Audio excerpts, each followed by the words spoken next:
When another blames you, or hates you, or people voice similar criticisms, go to their souls, penetrate inside, and see what sort of people they are. You will realize that there is no need to be racked with anxiety that they should hold any particular opinion about you. Live a good life. If there are gods and they are just, then they will not care how devout you have been, but will welcome you based on the virtues you have lived by.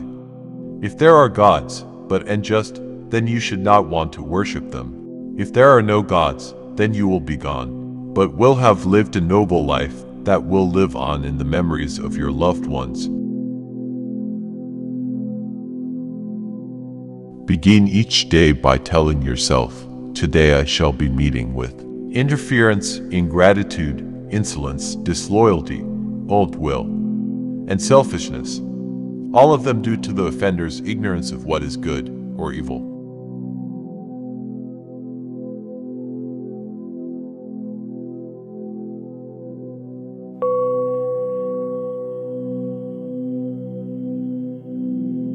It is not that we have a short time to live, but that we waste a lot of it. Life is long enough, and a sufficiently generous amount has been given to us for the highest achievements, if it were all well invested.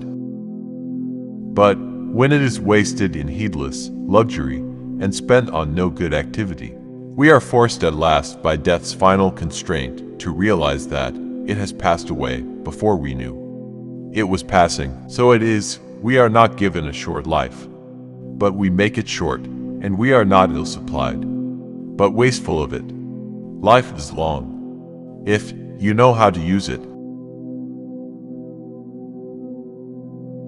Were all the geniuses of history to focus on this single theme, they could never fully express their bafflement at the darkness of the human mind. No person would give up even an inch of their estate, and the slightest dispute with a neighbor can mean hell to pay. Yet we easily let others encroach on our lives. Worse, we often pave the way for those who will take it over. No person hands out their money to passersby, but to how many do? Each of us hand out our lives. We're tight-fisted with property and money, yet think too little of wasting time. The one thing about which we should all be the toughest misers.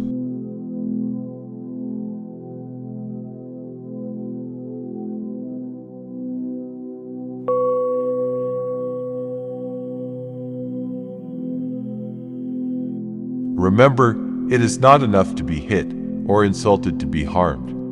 You must believe that you are being harmed. If someone succeeds in provoking you, realize that your mind is complicit in the provocation, which is why it is essential that we not respond impulsively to impressions. Take a moment before reacting, and you will find it easier to maintain control. You know yourself, what you are worth in your own eyes, and at what price you will sell yourself. For men sell themselves at various prices. This is why, when Florus was deliberating whether he should appear at Nero's shows, taking part in the performance himself, Agrippinus replied, "Appear by all means." And when Florus inquired, "But why do not you appear?" he answered, "Because I do not even consider the question." For the man who has once stooped to consider such questions, and to reckon up the value of external things, is not far from forgetting what manner of man he is.